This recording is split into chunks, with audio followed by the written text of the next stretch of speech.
హరే కృష్ణ. ఓం నమో భగవతే వాసుదేవాయ. ఓం నమో భగవతే వాసుదేవాయ.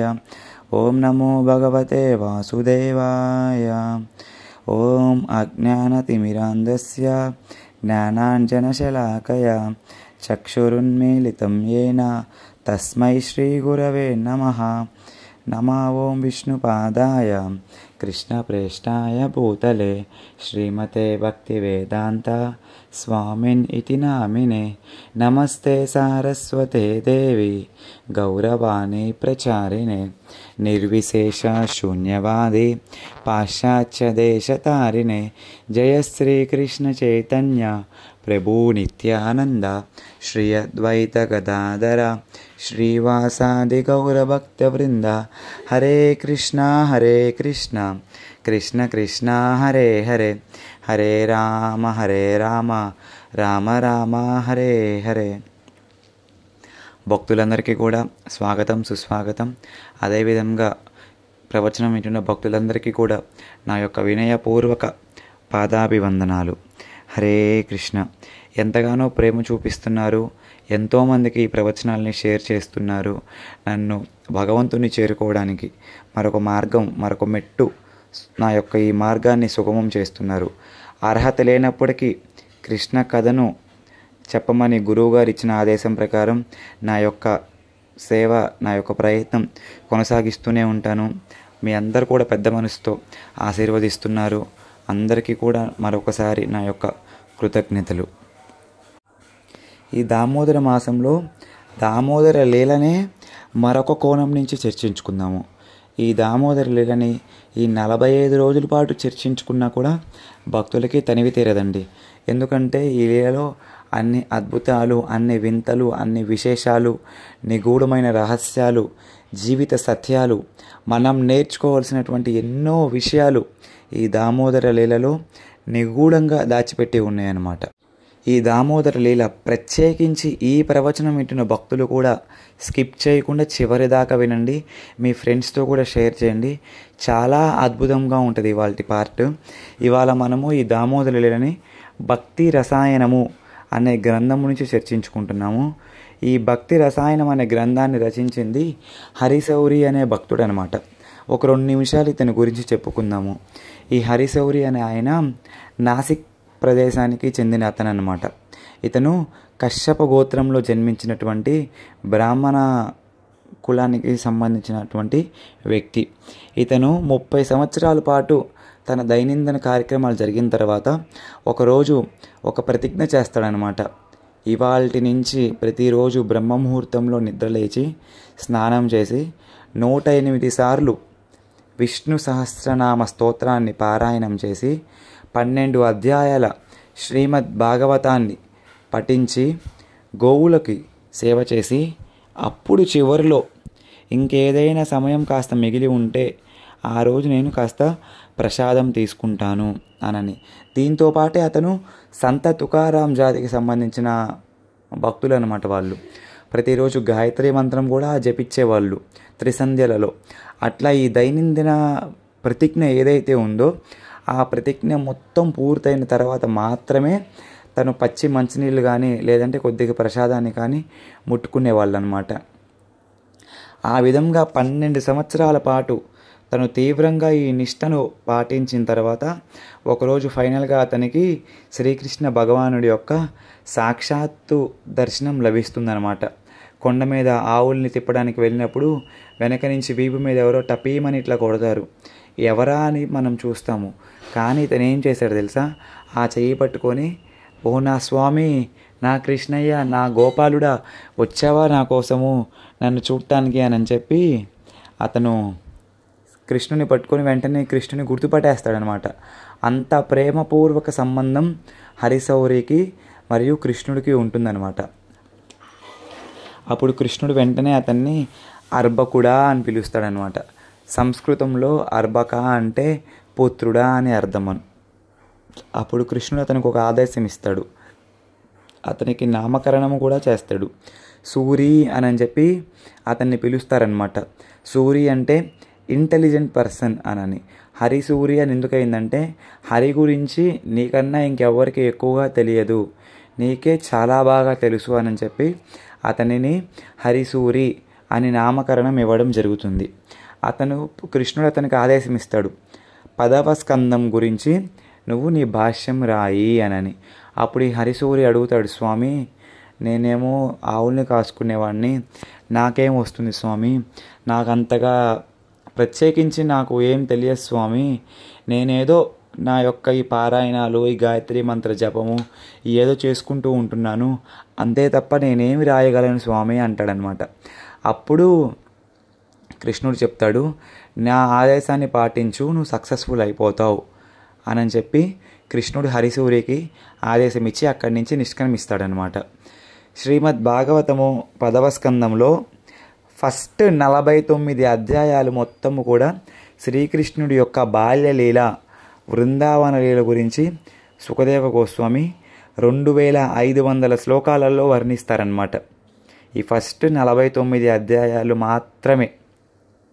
ఈ 49 అధ్యాయాలలో ఈ 2500 శ్లోకాలని వర్ణిస్తా ఈ హరిసౌరి అనే ఆయన 4590 శ్లోకాలు చాలా వివరంగా రచించారనమాట. పద్య రూపంలో ఉండే ఒకే ఒక కమెంటరీయే ఈ భక్తి రసాయనం, భాష్యమే. ఎవరు రాసినా కూడా భాష్యం గద్య రూపంలో రాస్తారు, లైక్ పారాగ్రాఫ్స్ అనమాట. కానీ హరిసౌరి ఒక్కరు మాత్రమే తన యొక్క భాష్యాన్ని పద్య రూపంలో ఎంతో అద్భుతంగా సంస్కృత శ్లోకాలలో వర్ణించి వివరించారనమాట. ఈ హరిసౌరి గారు రచించిన ఈ భాష్యం పేరే భక్తి రసాయనం. అయనం అంటే టు టేక్ షెల్టర్ అని, అందులో వెళ్ళి షెల్టర్ తీసుకున్నారు అనని. రసాయనం అంటే కృష్ణుడి యొక్క రసం మొత్తం కూడా ఇందులో షెల్టర్ తీసుకుంది, ఈ రసమే కృష్ణుడిలో షెల్టర్ తీసుకుంది, ఈ భక్తియే కృష్ణుడి యొక్క సేవలో ఆశ్రయం పొందింది, కాబట్టే దీనిని భక్తి రసాయనం అనని వర్ణించారనమాట. ఈ హరిసౌరి చెప్తారు, ఒకే ఒక్క మెసేజ్ ఈ యొక్క దామోదరి లీల నుంచి నేను ఏదైనా ఇవ్వగలను అంటే ఆయన ఏం చెప్తాడంటే, loving bondage is better than liberation. అర్థమవుతుందా? Loving bondage is better than liberation.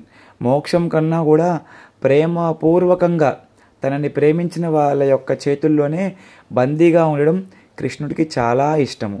తన కోరిక కన్నా కూడా తన తల్లి యొక్క నిర్ణయానికి బందీ అయిపోయాడండి. కృష్ణుని ఏదో నూలు తాళ్లతో బంధించలేదు యశోదామాత, తన యొక్క ప్రేమ అనే తాడుతో బంధించింది. కాబట్టి కృష్ణుడు ఎవరికి అంతు చిక్కని స్వామి, ఎవరికి పట్టుబడని స్వామి బందీ అయిపోయాడనమాట.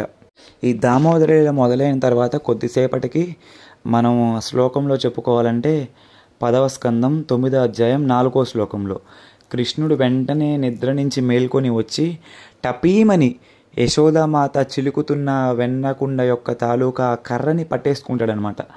ఆ కర్ర ఎంత ఫోర్స్ఫుల్గా తిరుగుతుందంటే అట్లా చిలికినప్పుడు అది చాలా మోషన్లో ఉంటుంది, అటు ఇటు కదులుతా.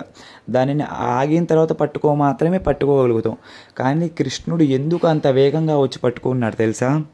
ఎవరైతే ఒకసారి నా పట్ల ప్రేమను పొంది ఆ ప్రేమలో పూర్ణత్వం సాధిస్తారో వాళ్ళకి యముడి యొక్క దండము చూసే అవకాశం ఉండదు, వారి యొక్క దండ ధరుతుంది నేనే అవుతాను. ఐ విల్ బికమ్ ద దండధర for them if once someone has attained love for మీ.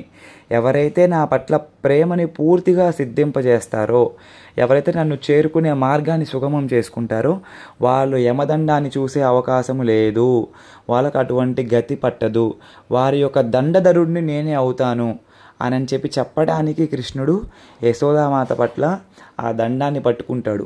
ఎందుకంటే యశోదామాత కృష్ణ ప్రేమలో సంపూర్ణ సిద్ధిని, పూర్ణత్వాన్ని పొంది ఉంది అన్నమాట. ఎంత అద్భుతంగా చెప్పారో చూడండి. ఐ విల్ బికమ్ ద దండధర ఫర్ దెమ్ అని చెప్పి సాక్షాత్తు కృష్ణుడే చెప్తున్నాడు.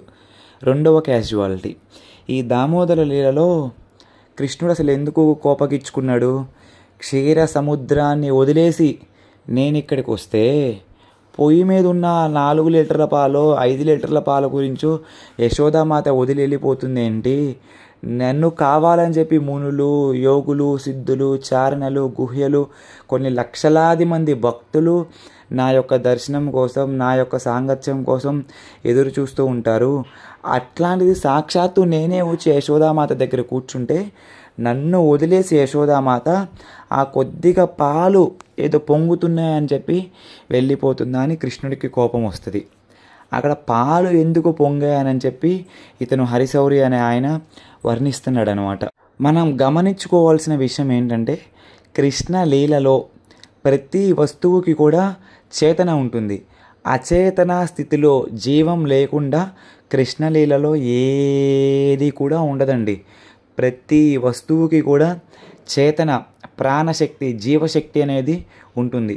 ఆ హరిశౌరి అనే ఆ భక్తుడు ఏం చెప్తున్నాడంటే, ఈ పాలంట సూసైడ్ చేసుకుందామని నిర్ణయం తీసుకొని అందులో నుంచి పొంగిపోతున్నాయంట. సరే, పాలు సూసైడ్ చేసుకోవాలనుకున్నాయి, వాటికి ఒక కారణం ఉండాలి కదా. లవ్ ఫెయిల్యూరో, లేదంటే భర్త పట్టించుకోవట్లేదో, లేదంటే ఎగ్జామ్స్లో మార్క్ రాలేదనో, కారు కొని లేదనో, కంచిపట్టు చీర కొని పెట్టలేదనో ఒక కారణం అనేది ఉండాలి కదా సూసైడ్ చేసుకోవాలంటే. ఈ పాలకి ఏ కారణం కనిపించిందంటే, స్వామి స్తన్యకాముడుగా యశోదామాత యొక్క పాలని స్వీకరిస్తున్నాడు. కడుపు నిండుగా ఇస్తుంది యశోదామాత తండ్రికి పాలు. ఆ చిన్న కృష్ణుడికి ఆకలి అనేది లేకుండా చేస్తుంది. ఇప్పుడు కనుక మేము ఇంకా ఈ లీలలో మాకు భాగం లేదు, కృష్ణుడికి సేవ చేసుకోలేనప్పుడు మా ఈ జీవితం ఎందుకు, ఇంకా మేము జీవించి ఎందుకు, మా యొక్క ఉపయోగం ఏమిటి, ఇంకా ఎలాగో చచ్చిపోవడం బెస్ట్. అట్లా అన్న స్వామి ధామంలో చచ్చిపోతే స్వామి మాకు మోక్షాన్ని కలగజేస్తాడేమో అని ఆలోచించి ఆ పాలంట ఆ కుండలలో నుంచి పొంగుగా భయం పెద్ద పొంగుగా వచ్చి ఆ యొక్క మంటలో పడి కాలిపడిపోతున్నాయంట. అంత అద్భుతంగా వర్ణించారనమాట. ఇంకొక విధానం కూడా చెప్పారండి ఆయన. ఎవడి నామము జపించి కలియుగంలో ఉన్న మనుషులు ఈ భౌతిక సంసార సాగరం నుంచి విడిపడతాడో అతడి సమక్షంలోనే నేను ఇంకా ఈ పాలల్లో పడి, ఈ కుండలో పడి నేను మరిగిపోతున్నాను. కాబట్టి ఇంకా ఈ జీవితం ఎందుకు, ఎవడి నామము చెప్పైతే మనం ఈ భౌతిక వేడి నుంచి బయటపడగలుగుతామో ఆ నామము గలవాడి సమక్షంలో నేను ఇంకా మరిగిపోతున్నాను. కాబట్టి ఇంకా నేను ఉండి కూడా ఉపయోగం లేదు. కాబట్టి ఈ యొక్క జన్మ వేస్ట్ అని తలిచి అవి సూసైడ్ చేసుకుందామని నిర్ణయించుకున్నాయంట అండి. మరొక కారణం కూడా చెప్తాడు. ఈ పాలు ఎందుకు జెలస్ ఫీల్ అయినాయి, ఎందుకు సూసైడ్ చేసుకున్నాయి? యశోదామాత యొక్క పాలు కృష్ణుడు స్వీకరిస్తున్నాడు కాబట్టి ఇవి కొద్దిగా జలస్ చెంది మరగ నుంచి పొయ్యిలో నుంచి కింద పడి సూసైడ్ చేసుకుంటున్నాయి అన్నమాట. అతనేం చెప్తాడంటే, కలియుగంలో ఒక భక్తుడి యొక్క ఎదుగుదల చూసి మరొక భక్తుడు ఏ విధంగా అయితే జలస్ ఫీల్ అవుతాడో సేమ్ యశోదామాత యొక్క స్తన్యం నుంచి వచ్చిన పాలని కృష్ణుడు స్వీకరిస్తున్నాడు అని చెప్పి ఈ కుండలో ఉన్న పద్మగంధ జాతికి సంబంధించిన పాలు కూడా అదే విధంగా జలస్ చెంది నన్ను స్వామి స్వీకరించడు అని చెప్పి పగలబడిపోయి అవి తగలబడిపోతున్నాయి అండి. హరిశౌరి రెండవ క్యాజువాలిటీ చెప్తున్నాడు ఇక్కడ. మూడవది ఏంటిది? కృష్ణుడు తన యొక్క అదరాన్ని ఎందుకు కొరుక్కున్నాడు, తన లోయర్ లిప్ని ఎందుకు హామ్ చేసుకున్నాడు? ఎవరికైనా కోపం వస్తే ఫస్ట్ ఏం చేస్తాము, చేతికి ఏ వస్తువు దొరికితే ఆ వస్తువు తీసుకొని భూమికి వేసి బదలు కొడతాము. ఎందుకు? మన కోపాన్ని ఫస్ట్ చూపించేది భూమి మీదే అండి. ఎందుకంటే తిరిగి ఆ భూమి మనల్ని ఏమి చేయదు కాబట్టి, భూమాత నిశ్శబ్దంగా ఉంటుంది కాబట్టి, మనల్ని ఏం చేయదు కాబట్టి మనం ఆ భూమి మీద మన యొక్క కోపాన్ని చూపిస్తాము. ఇక్కడ కృష్ణుడు భూమి మీద ఎందుకు విసిరి కొట్టలేదు, తన మీద తను ఎందుకు కోపం చూపించుకున్నాడు? ఎందుకంటే గత జన్మలో యశోదామాత యొక్క పేరు ధర, ఈ జన్మలో ఇప్పుడు భూమాత పేరు ధరణి. కాబట్టి తన తల్లి పేరుని సూచిస్తుంది కాబట్టి కృష్ణుడు అక్కడ ధరణిని చూపించలేదన్నమాట కోపము. రెండవ కారణం కూడా ఉందండి. ఎందుకంటే సాక్షాత్తు కృష్ణుడు గోలోకం నుంచి వదిలి ఈ భూలోకంలో ఉన్న ఈ బృందావనానికి ఎందుకు వస్తాడు?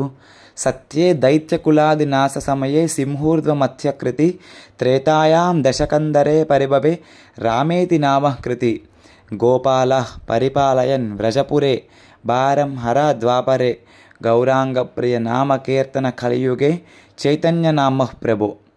గోపాల రూపంలో ఈ ద్వాపర యుగంలో కృష్ణుడు ఎందుకు అవతరించాడంటే వ్రజపురంలో భూమి భారం యొక్క బరువుని తగ్గించడానికి, అటువంటి భూమిని కాపాడడానికి స్వామి అవతరించినప్పుడు అటువంటి భూమి మీదే తిరిగి తన కోపాన్ని ప్రదర్శించడం ఎంతవరకు సమంజసం అనని స్వామి ఆలోచించి ధరణి మీద ఎటువంటి కోపాన్ని చూపకుండా తన అదరాన్ని తను కొరుక్కున్నాడనమాట.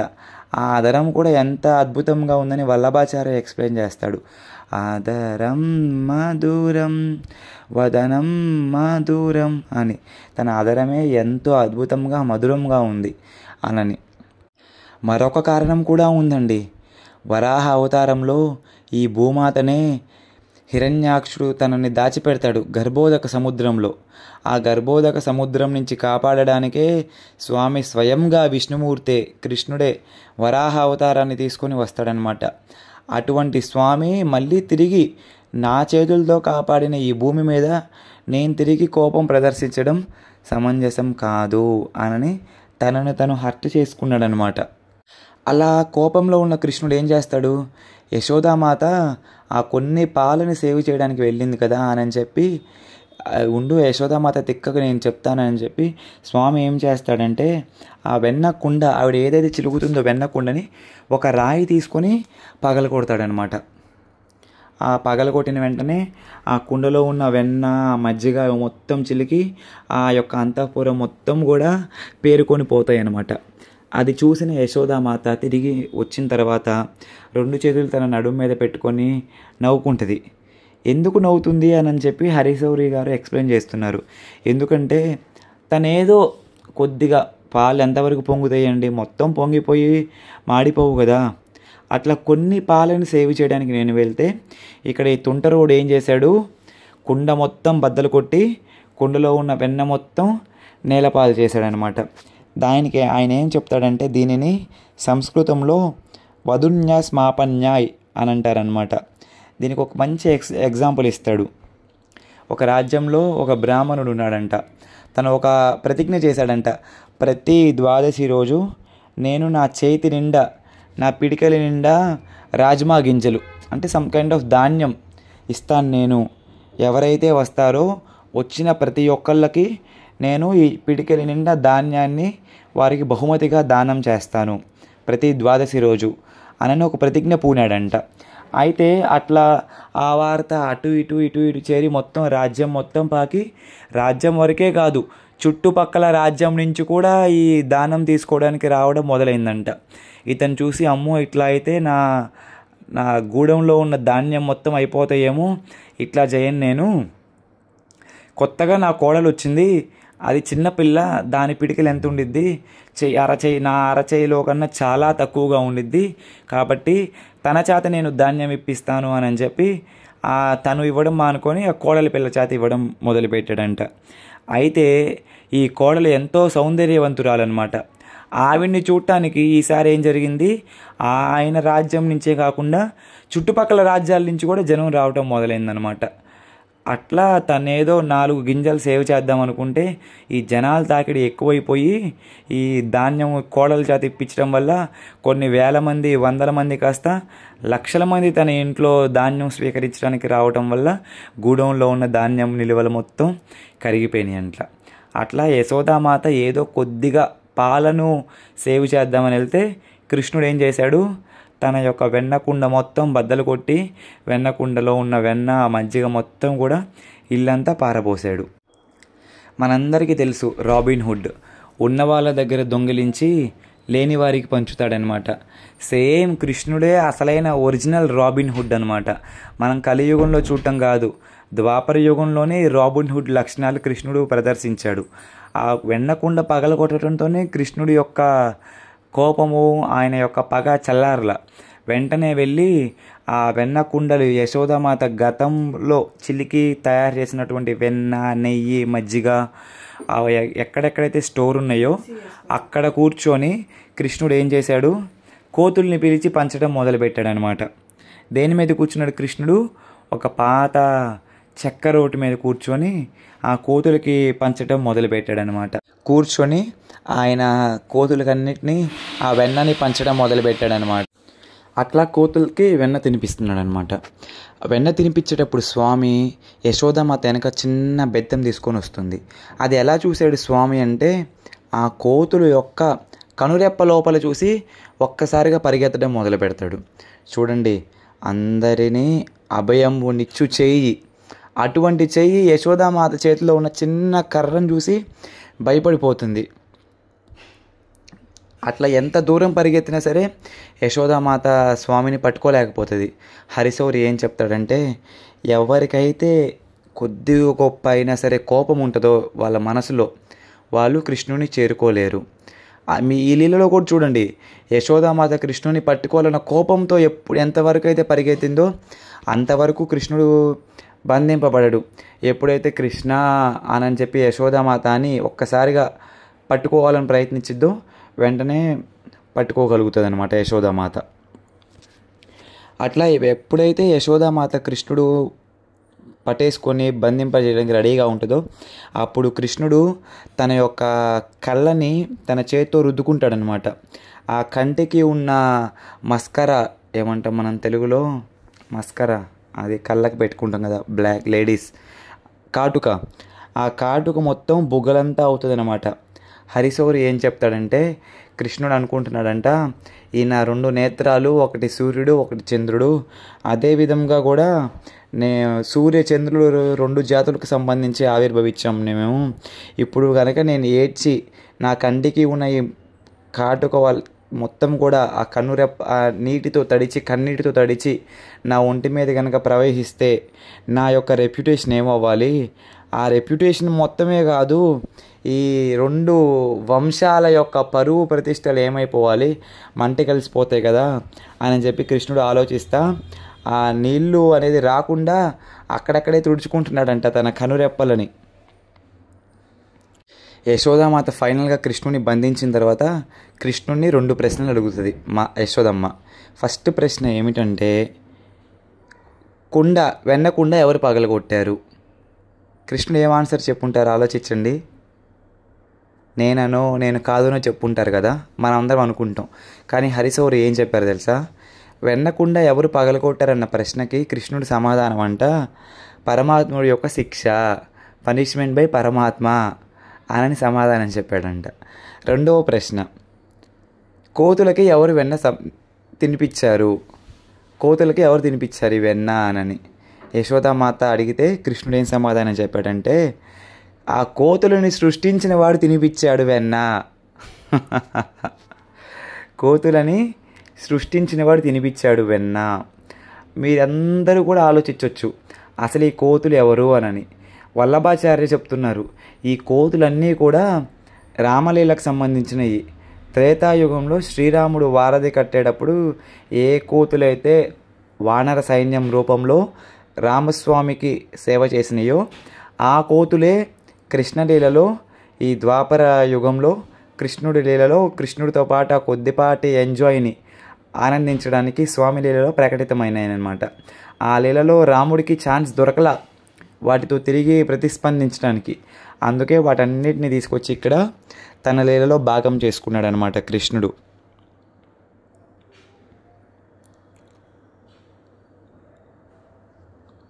కృష్ణుడు మాత్రం ఇప్పుడు చాలా కోపంగా ఉన్నాడండి. యశోదమాత 2 ప్రశ్నలు అడిగిద్ది, అయిపోతాడు. కృష్ణుడిని ఒక చేతితో పట్టుకొని ఉండిద్ది.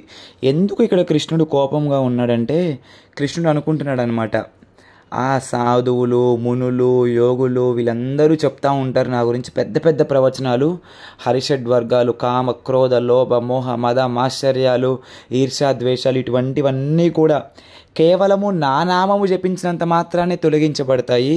కానీ ఇక్కడేంటి, యశోదామాత సాక్షాత్గా నేను ఎదురుగా ఉన్నా కూడా తను ఇంత కోపగ్రస్తురాలు అయ్యింది అని. అదేవిధంగా ఇంకా కృష్ణుడు ఇక్కడ అనుకుంటా ఉంటాడు, ఎందుకు ఇంత కోపం చెందుతుంది యశోదామాత అని. స్వామికి తెలియదు తను ఎంత అల్లరి పనులు చేస్తున్నాడో, యశోదామాత ఎంత కోపం చెందిందో. తర్వాత ఏం జరుగుతుంది లీలలో, యశోదామాత కృష్ణుని తీసుకెళ్ళి ఒక చెక్క రోటికి తాడుతో బందీ చేయాలని చెప్పి చూస్తుంది. ఎన్ని తాళ్ళు తెచ్చినా ఎన్ని సార్లు చేసినా సరే ఆ తాడు 2 అంగుళాలు మాత్రమే తగ్గుతుంది. అసలు ఆ తాడు ఫస్ట్ ఆ 2 అంగుళాలు దేనికి సూచిస్తున్నాయి? ఒకటి మన యొక్క ప్రయత్నము, 2 భగవంతుడు మరియు గురువు యొక్క కృప లేనంత వరకు మనం కృష్ణుణ్ణి చేరుకోలేం. సరే, అసలు ఆ తాడు ఆ 2 అంగుళాలు అంతవరకు ఎంతసేపు ఎందుకు తగ్గిందంటే ఆచార్యులు చెప్తున్నారు, హరిశౌరి గారు చెప్తున్నారు, ఎవరి పట్ల అయితే కృష్ణుడు తన యొక్క కృపా దృష్టిని చూపిస్తాడో వాళ్ళు బంధ విముక్తుడు అయిపోతారు, వారికి మోక్షం లభిస్తుంది, వారికి ముక్తి లభిస్తుంది. సేమ్ కృష్ణలీలలో కృష్ణుడి యొక్క సేవలో పాల్గొనడానికి తాడు వచ్చింది కాబట్టి కృష్ణుడికి తెలియక దానిని బంధ విముక్తిని చేయాలని చెప్పి కృష్ణుడు దాని పట్ల గ్లాన్స్ చేశాడు. తన యొక్క కృపా దృష్టిని దాని మీద వీక్షింపజేశాడనమాట స్వామి. చేసినంత మాత్రం చేత ఆ తాడు బంధ విముక్తురాలైపోయి కృష్ణుడిని బంధించడానికి సాధ్యపడలేదు. ఎప్పుడైతే తన తల్లి యొక్క ప్రయాస, తన తల్లి యొక్క సంకల్పం చూస్తాడో కృష్ణుడు, వెంటనే ఆ తాడుకి ఆదేశం ఇస్తాడు, ఓకే లెట్స్ బైండ్ మీ, నన్ను బంధించేసేయి అనని. ఇక్కడ హరిశౌరి చెప్తున్నాడు, ఆ తాడు 2 అంగుళాలు తక్కువైనప్పటికీ ఎన్ని తాళ్ళు, మీరు అక్కడ ఒక తాడు అని ఆలోచించొద్దు, ఎన్ని తాళ్ళు తీసుకొచ్చినా సరే అవి 2 అంగుళాలు మాత్రమే తగ్గుతున్నాయి. అయినా సరే కృష్ణుడు చివరికి బందీ ఎలా అయిపోగలిగాడు? ఎందుకంటే తాడు పరిపూర్ణంగా ఉందా లేదా అని కాదు, తల్లి యొక్క ప్రేమని చూశాడనమాట కృష్ణుడు. అదేవిధంగా మనలో కూడా కొన్ని లక్షణాలు తక్కువైనప్పటికీ, మంచి లక్షణాలు కొన్ని లేనప్పటికీ, ఎప్పుడైతే కృష్ణుడి పట్ల ఆ విశుద్ధమైన ప్రేమపూర్వక భక్తియుక్త సేవ సాధక భక్తుడిగా మనం నెరవేరుస్తామో అప్పుడు కృష్ణుడు ఆ తాడుతో ఎట్లా బంధింపజేశాడో కృష్ణుడు కూడా మన యొక్క ప్రేమకి బందీ అయిపోతాడు, మనల్ని కూడా బంధ విముక్తిని చేస్తాడు. కృష్ణుడు ఒక్క దామోదర లీలలో మాత్రమే బందీ అయి ఉన్నాడండి. మనం ప్రతిరోజు కూడా కామ క్రోధ లోభ మోహ మదమాశ్చర్యాలనే వాటిలో కలియుగంలో ఈ మాయాదేవి చేతిలో బందీ అయిపోయి ఉన్నాము. మీరందరూ ఆలోచించండి, కృష్ణుడిని యశోదామాత బందీ చేసింది, తర్వాత బంధ విముక్తిని చేసింది ఎవరు? నందమహారాజ్. నందమహారాజు వచ్చి తన చేతితో తానే ఆ అట్లని విప్పదీసి, ఆ ముడి విప్పదీసి కృష్ణుడిని ఫ్రీ చేస్తాడు. సేమ్ మనం కూడా మాయాదేవి చేతిలో బంధు అయిపోయి ఉన్నాము. ఈ భౌతిక ప్రకృతిలో, ఈ కల్మశాలలో, ఈ భౌతిక సాగరంలో బందీ అయిపోయి ఉన్నాం మాయాదేవి చేతిలో.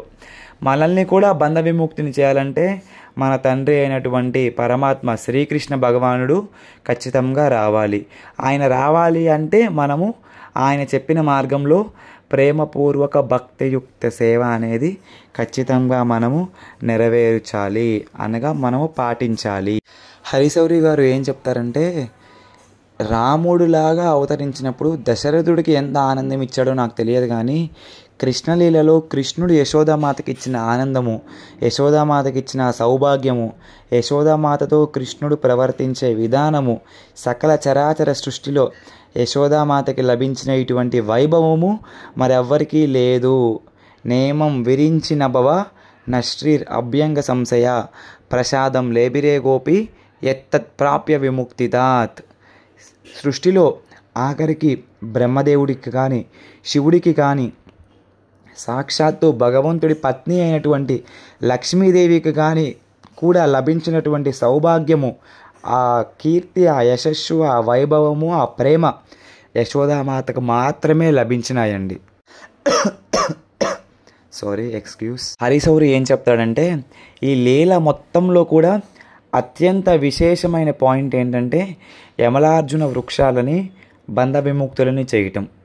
వాస్తవంగా కృష్ణుడు కాదండి వారికి మోక్షాన్ని ప్రసాదించింది, యశోదామాత వారికి మోక్షాన్ని ప్రసాదించింది అని హరిశౌరి గారు చెప్తున్నారు.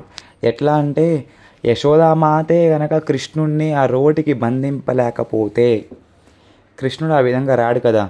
కృష్ణుడు అనుకుంటున్నాడంట, బందీగా ఉండటము, ఆ బాండేజ్ ఉండడము ఎంత పెయిన్ కలిగిస్తుంది నాకు ఈ కొద్దిసేపటికే, నేను ఇట్లా ఎక్కడికి కదలలేక ఒక రోటికి నా వీపు మీద ఇంత బరువు పెట్టి, మరి అట్లాంటిది కుబేరుని కొడుకులు 20,000 సంవత్సరాల పాటు నా తండ్రి యొక్క పెరటిలో ఇట్లానే యమలార్జున వృక్షాలలాగా మిగిలిపోయారు వీళ్ళిద్దరూ, నలకుబేర మణిగ్రీవ. అమ్మో, వీళ్ళకి అర్జెంటుగా నాకు చాలా కష్టంగా ఉంటే వీళ్ళు ఇంకెంత కష్టం అనుభవిస్తున్నారు, కాబట్టి వీరిని బంధ విముక్తుల్ని చెయ్యాలి అని స్వామి నిర్ణయించుకొని వాళ్ళ ఆ చెట్ల తాలూకా యొక్క వాటికి మోక్షాన్ని ప్రసాదింపజేసి వాటికి ముక్తిని ప్రసాదింపజేసి స్వామి ఈ లీలను ముగిస్తాడనమాట. ఈ లీల మొత్తంలో కూడా అత్యంత ముఖ్యమైన విశేషం ఏంటంటే ఆయన స్వామి సాక్షాత్తు బందీ అయి ఉన్నా సరే ఇతరులకి ఎలా మోక్ష విముక్తి, ఇతరులకి ఎలా బంధ విముక్తి చేయగలుగుతాను అని ఆలోచిస్తూనే ఉంటాడు. సేమ్ మన యందు కూడా స్వామి అంతే ఉంటాడండి. తను ఎన్ని లీలల్లో, అనంత లీలలో బిజీగా ఉన్నా సరే నా యొక్క భక్తుల్ని ఎలా కాపాడుకోవాలి అన్న ఆలోచనలోనే ఉంటాడు స్వామి. కాబట్టి ఇవాళ ఈ ప్రవచనము, ఇవాళ ఈ కృష్ణ కథా శ్రవణము ఇక్కడితో ముగిద్దాము.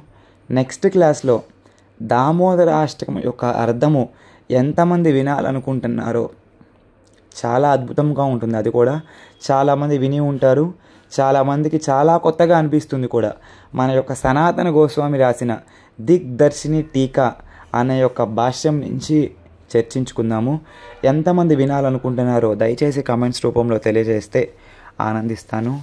హరే కృష్ణ. గ్రంథరాజ్ శ్రీమద్ భగవద్గీతకి జై, శ్రీమద్ భాగవతంకి జై, కార్తీక దామోదర మాసానికి జై, శ్రీ యశోద దామోదర్